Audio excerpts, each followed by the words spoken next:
Well, painting a high key painting can be a real challenge when you go out on location.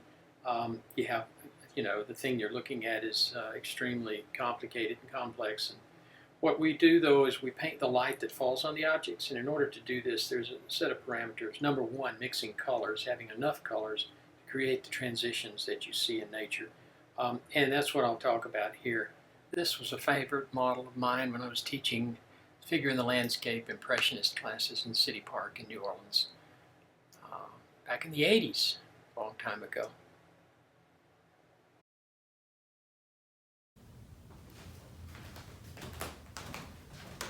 Now I'm going to mix some colors and I'm going to explain my color theory while I do it. So the colors are laid out in a spectrum, and I'm going to mix a bit of white with each one so that we will be able to discuss the qualities of the paint. Doesn't take much, but I'm going to just get started this way. This is manganese blue. It's a yellow blue, and I choose it as a cool blue. And I'll explain what I mean. This is cobalt, which is a middle blue, and this is ultramarine, which is a warm blue. It's a reddish blue. All of these change significantly when you add white to them. Blues usually become cooler. This is cobalt violet, which is a good mixing violet, especially for portrait work. And it's a clean color. It mixes very well, but it's a weak color and expensive. Not exorbitantly so. This is magenta, and I normally prefer a darker magenta from Winsor Newton, but I couldn't get any for today.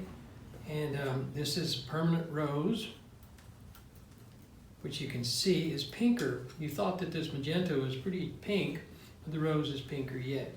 So let's see what we got here. We have cadmium red deep, which is a nice strong color, but it's a dirty color. It doesn't mix very clean. If you mix blue with it thinking you're going to get purple, you'll get a dusty purple. You'll get a better purple out of your magenta with ultramarine. Be brilliant.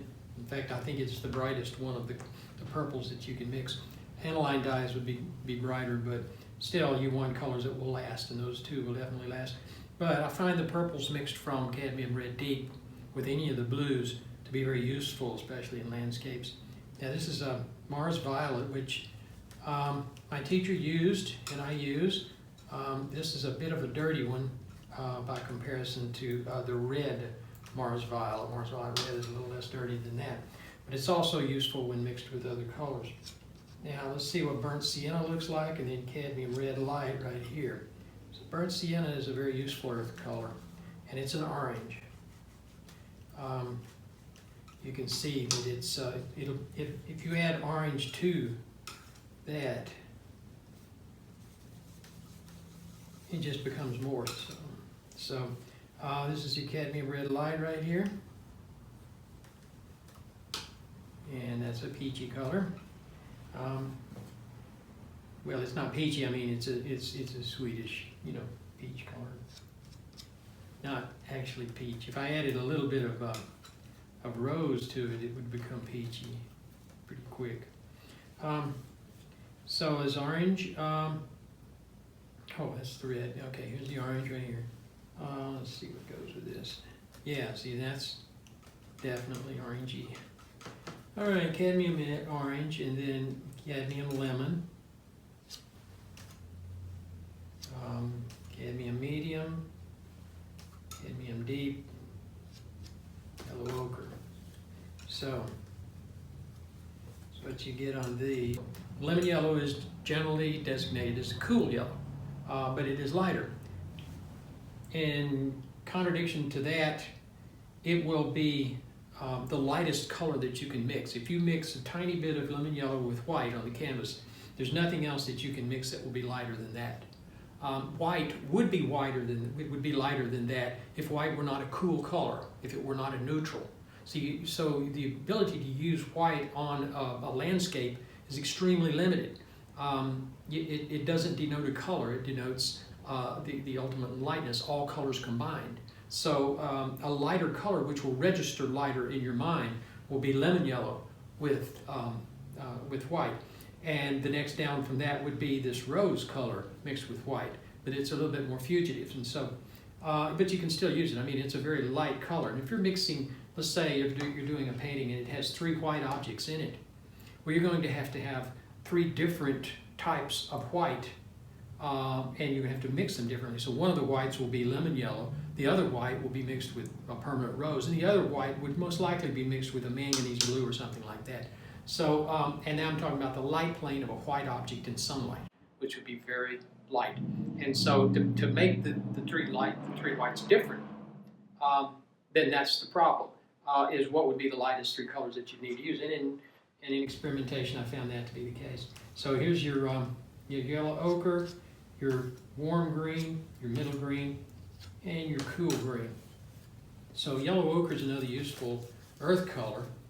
The thing about your earth colors you need to remember is that they dry flatter usually than the other colors, and that is without as much gloss, and that the earth colors will dry quicker usually. They will dry up on your palette faster.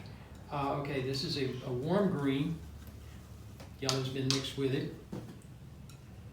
Middle green, what's called a permanent green, and then a cool green or a bluish green. And when you see them done this way, it's obvious what the difference is between them. Now, the difference between this is that it's not a limited palette. A limited color palette would only have 6 or 8 colors. So you would eliminate it to 1 blue, 1 red, 1 green, that sort of thing. And you might amplify with whatever color you choose to use at that time. But since I don't paint for the thing I'm painting, I paint to mix the colors in a way which gives me the most control over them. And that the subject that I'm painting will be seen as a color object only. It won't be seen as necessarily a representation of trees or a representation of water. It is seen as a representation of light, and the colors that you put together to reproduce this effect of light need to be in harmony to do it. They need to be in context with each other, in relationship with each other throughout the 4 sides of the painting. Within this world that you're going to create, all the colors will relate to each other only within that. Doesn't matter whether they relate to a picture over here or not. What we're concerned with is whether they relate to the colors within the sides of the canvas. And so the mixtures that we're going to make are designed to become harmonious. And what creates harmony?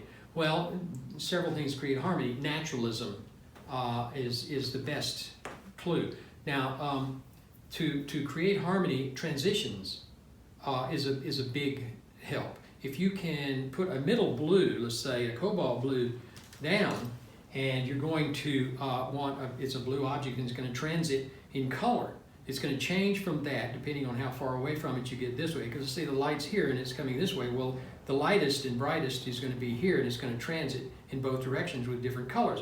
Let's say it transits in one direction with this and in the other direction. Let's just move on down the line and say it transits to this. And so this allows you to do that very easily because color is going to transit with the colors as they go around this way. This is the easiest way to keep track of it, by putting them all in a line so that you can go right down the row and say, how far do you want the color to be away from my original color in this transition?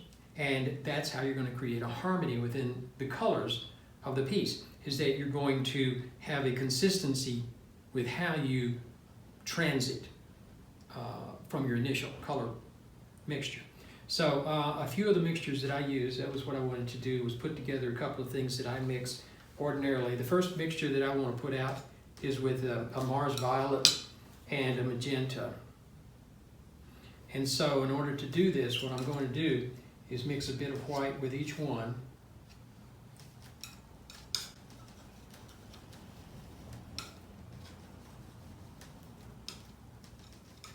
And then mix that together to get the color that I want. And you can see there, that's a useful color. I'm going to mix again my Mars Violet with some white, and I'm going to use my cobalt blue.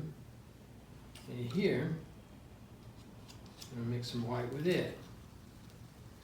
All right.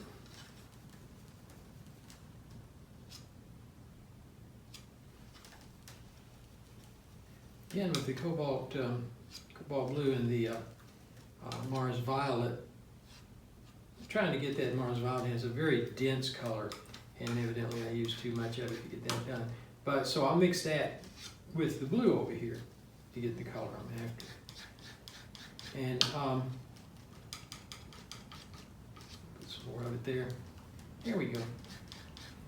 Now, these colors will transit right there.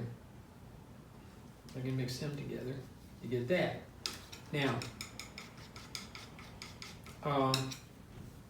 there's any number of ways to mix colors together. The other thing I wanted to mention was that if let's say we take some magenta and we add some cadmium red to it, we're going to come up with a nice opaque, because magenta is a transparent color, and put on with a brush, well, you can generally see through it. But if you put some of this cadmium red light with it, and immediately it becomes opaque. Now, let's add white to it. And the other tip that I want to say is that don't take, like, see, there's a bit of a tip of color here on this. I don't know if you can see it too well, but if I were to get that white off of there and it had that little bit of Mars Violet in it, it would completely destroy that color.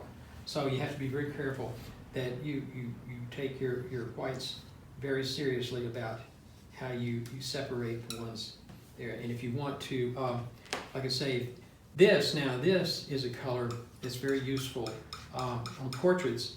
I would take a bit of this Mars Violet here and mix with it, and now I have a lip color or a cheek color or something of that nature. There, nice lip color.